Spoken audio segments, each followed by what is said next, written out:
Hello, fiber friends. Welcome to Vlogmas Day, whatever it is I'll figure out when I open the Advent box. I think this is kind of turning into a Deep Thoughts with Evie series because I have so many things I want to talk about. And I've loved reading your comments on the responses to how important it is to play and when we're learning things and developing creativity and exploring ideas without judgment and having that, understanding it as part of our unfinished objects pile is us playing with ideas and possibilities. What a topic! And I have more things to say. Oh gosh, this is gonna be another good Vlogmas episode, so I hope you settle in, get something warm to drink.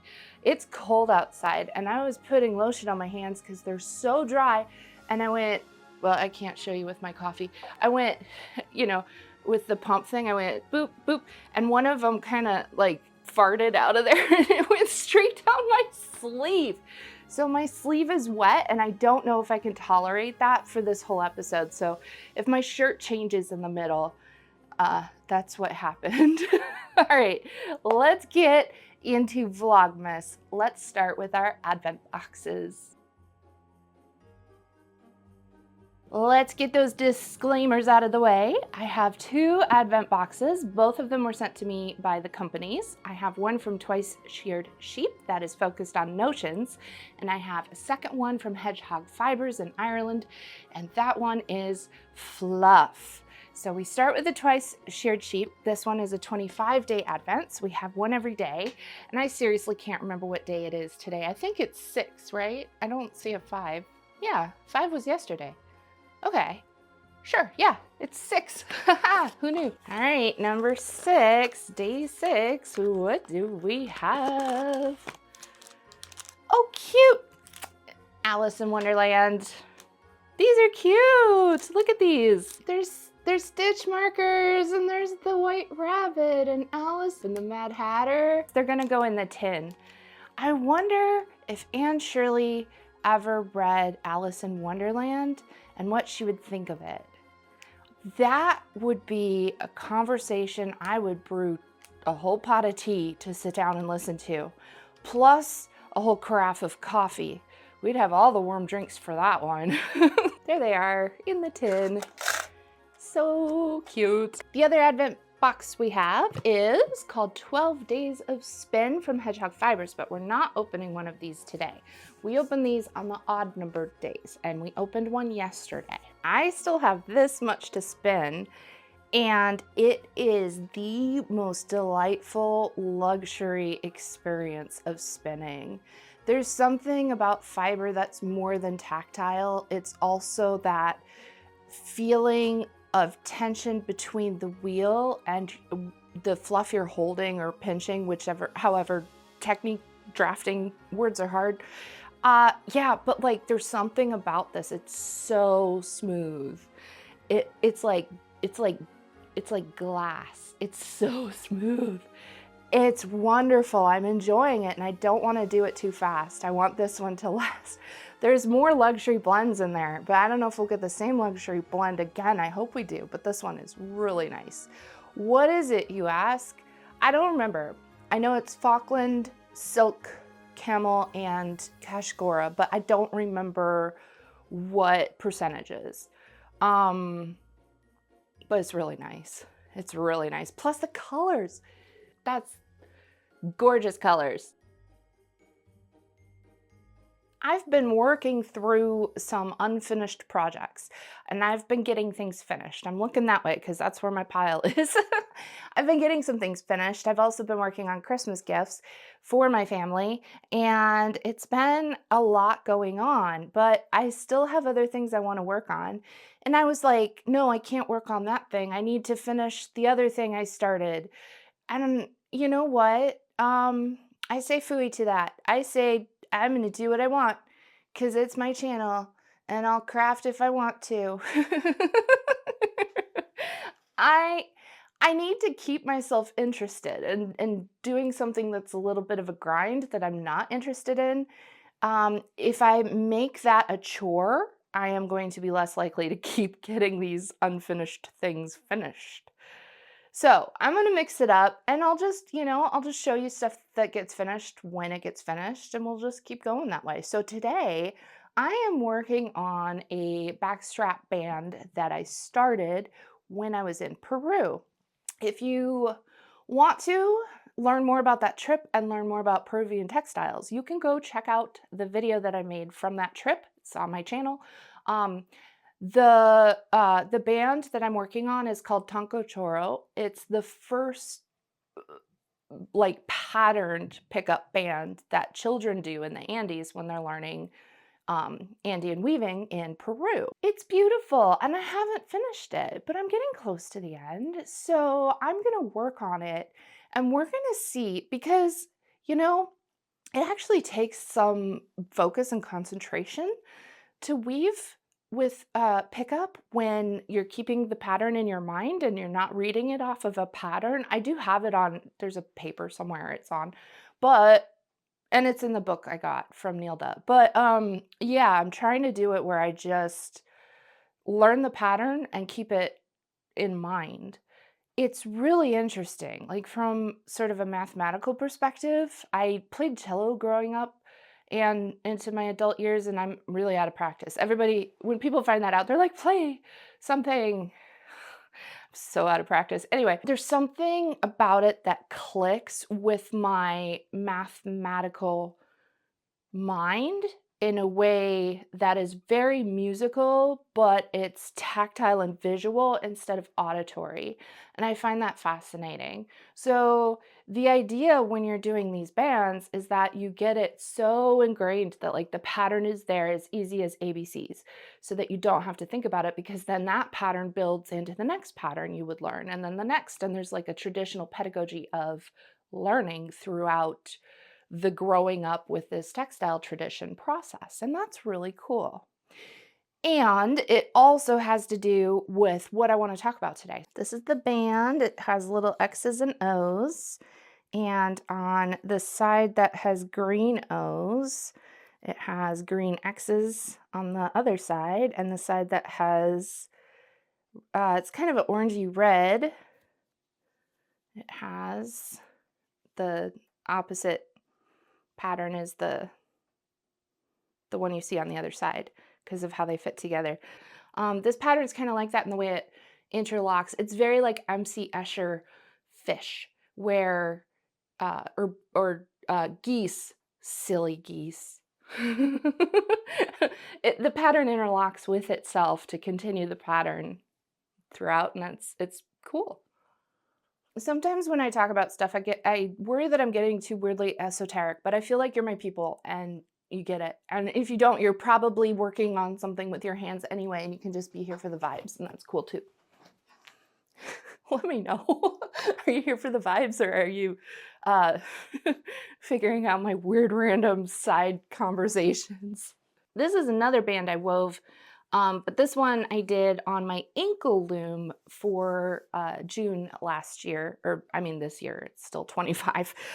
And it's the pride flag, and then I also put the trans colors on there, but I did it with, go watch the video. It's a whole thing to explain, but if you watch the colors transition across the, right, because we're starting with kind of yellow, orange, and then go to green, we're finishing with red over here. But as I move it through, the colors start to shift, and I think that's really fun, because look, now the red is moving to the other edge, and then it starts again, and now we're back to yellow and green on the edge. Isn't that fun? I had so much fun making this one. Anyway, I've been using this as my backstrap because it works really well. It's, warp-faced things are convenient and sturdy and useful. And I want to have a lot more bands than I do. I have to keep weaving.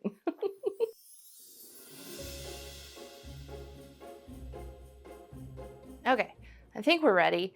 I have a comment to read that I screenshotted. As soon as I read it, you'll see that I think it was like a minute after it was posted, and I was like, yoink!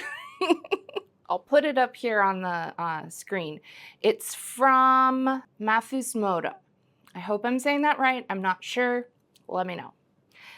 The discussion on play was very interesting. I spent the last 6 years doing a PhD in archaeology analyzing contemporary handwork, the making of musical instruments, and I was like, ooh.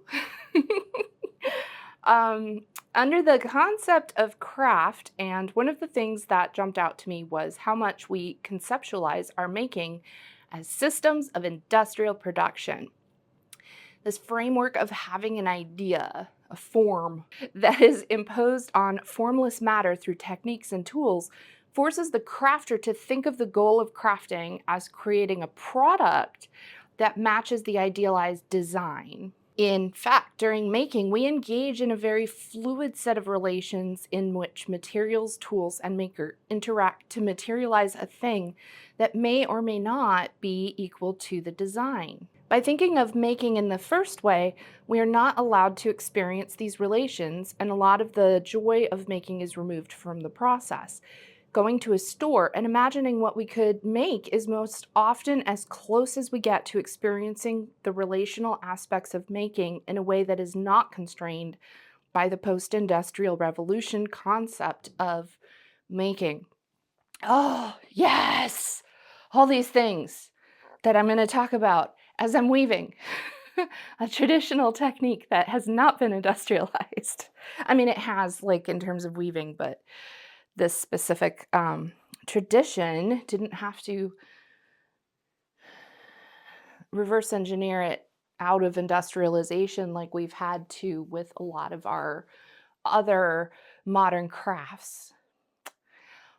This is fascinating to me. I think that here, I'm going to tip this because I know you all want to see what I'm doing, so I'll just tip it down so you can see. And I also want to be clear about this. This is a tradition that I am appreciating.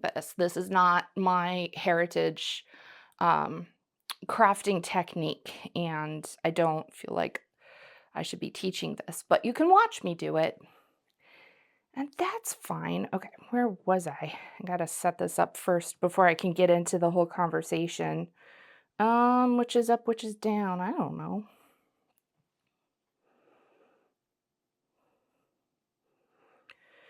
Pretty sure we are here. Should be where we're at. I hope it's where we're at. Ah, my selvage. No. Why is it? Why is selvage is so hard? I don't know, but they are. They really are. The whole idea of industrialization, in the first place, relies on having a thing that is correct. The thing at the end has to have, certain, like, certain specs, if you will, because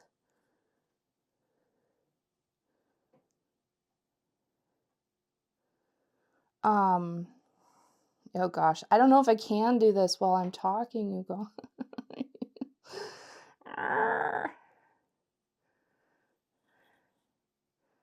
Maybe I can. Yeah, okay. To have my brain doing two of these, like, thinking, concentrating things at once is a little challenging. Okay.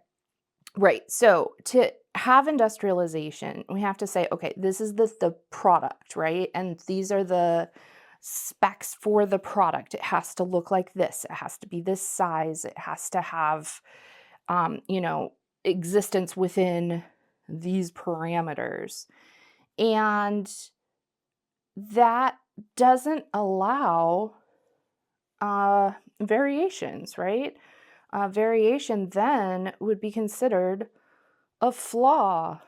And if you are making things with machines, it doesn't matter because, the machine is within tolerances and it's operating correctly or it's not, and you adjust it and you decide, how many variations or of what type of variation you're willing to accept. And the thing is with people, those differences are where the craft person is making creative design choices.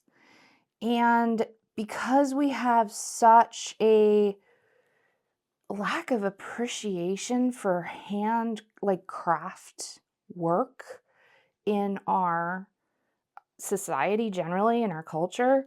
I know as individuals people do, but overall society doesn't value it, because if society did value handwork, we wouldn't have fast fashion.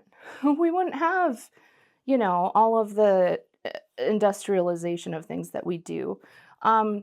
So yes, individuals value these things, but overall society does not, if that makes sense. So the thing is that the way we play with stuff and the way we explore stuff means that as craftspeople, we might actually be stunting ourselves.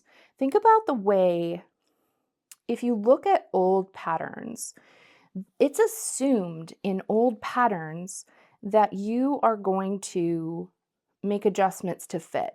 And that was part of the assumed skill set. Look at what happens now, though. Like, and I've talked about this before, we used to have more in-person community around crafts. And I know a lot of people have their crafting groups and stuff, and that's so important. But it used to be that if you were stuck on your knitting pattern, you had to go down the street to your neighbor or your, relative or whatever to get instruction on what to do about it, because you didn't have the internet. And that led to, in my opinion, a more complex skill set being required to be internalized. Because without that, you couldn't do anything. Like, you'd always be banging on your neighbor's house door, like, hey, help, I don't know how to do a cable or whatever.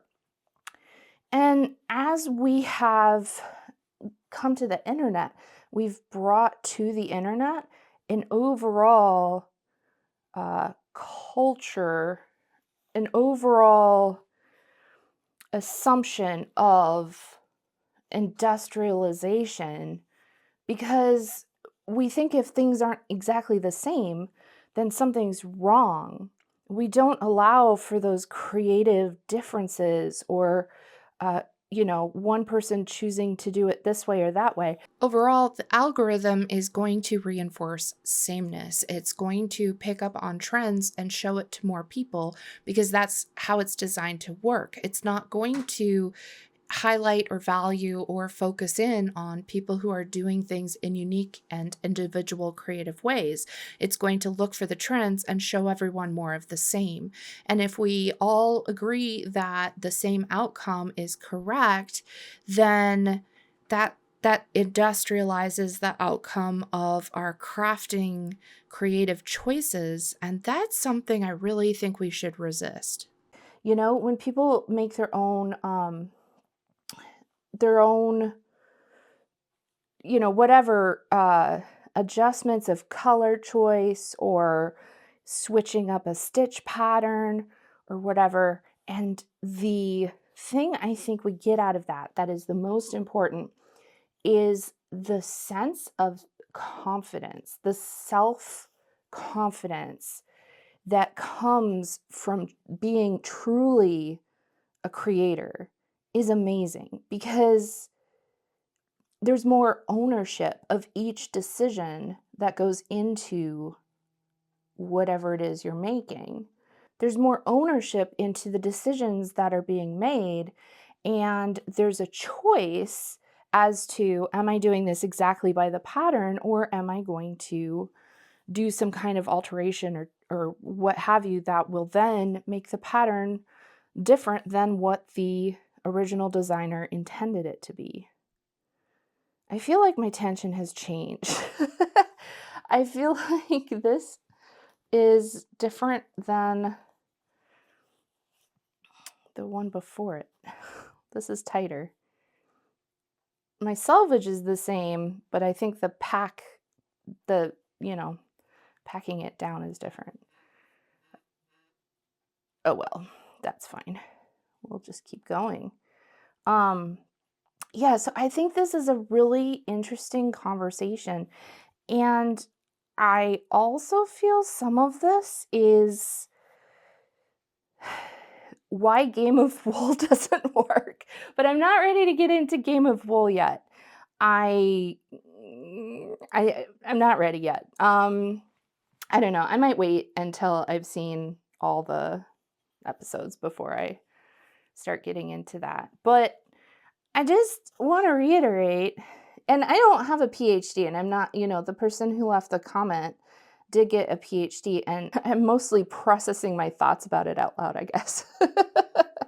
I love these types of discussions and conversations and considerations, and I really do find it fascinating. I do have an appointment that I'll need to get to at some point, and I did want to get some spinning in, so I'm going to switch over to the spinning wheel now. But when I think about the way I shop for something that's handcrafted, as opposed to the way I shop for something that is more mass produced, and to be clear, people still handcraft things that are mass produced.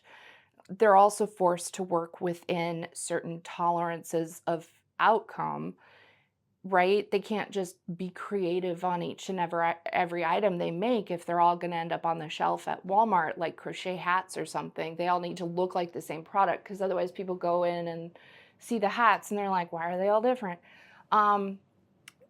This standardization has erased so much creativity and potential for creativity. And like when I purchase a basket, and I get baskets from Susan, Baskets by Susan at the Wisconsin Sheep and Wool Festival, she hand makes all these baskets. And so I look at the baskets and I'm like, which one fits with me? I'm not picking them up and examining, like, is there a piece of whatever hanging off the side, or, is everything twisted correctly? Like, I'm not, like, I know her baskets are good. I'm looking for the one that fits me, because they're all perfect, because they're baskets and they function. Which one is the colors I like? I have a basket. It goes on the end of my spinning wheel and I can put stuff in there that's useful. But like, which one is the combo of the colors I like purple and green, like my earrings and my hair. We coordinate, right? But like, I'm not looking for flaws. I'm looking for expression. This is such a cool topic. I want to hear all of your thoughts. Do you consider it wrong if you mess up in a way that the thing is still functional, you've just changed it for some reason? And at what point do you consider it wrong? Or at what point do you consider it customization? And at what point do you consider it, now it's something that you are inputting a higher level of personal creativity into?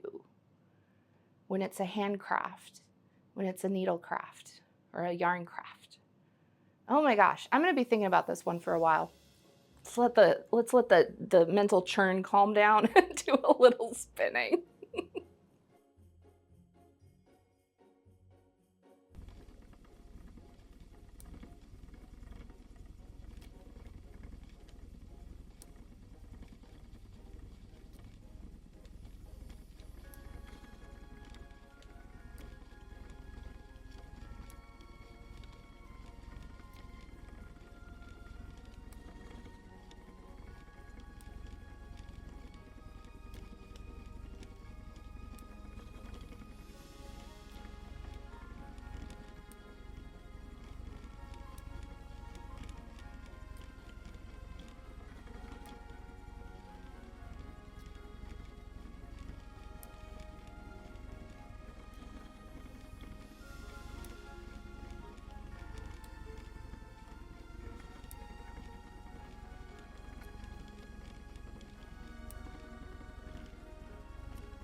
And just as an end thought, I think that overall this conversation, especially with, you know, doing the Andean weaving there, I think overall this conversation and the way we think about items and handcrafted items and the value of those items, it's a big mental work that leads into conversations of decolonization. And I think those are really important conversations to have, especially when, you know, there's so many things that are, people call it a dying art or a lost art. It doesn't have to be.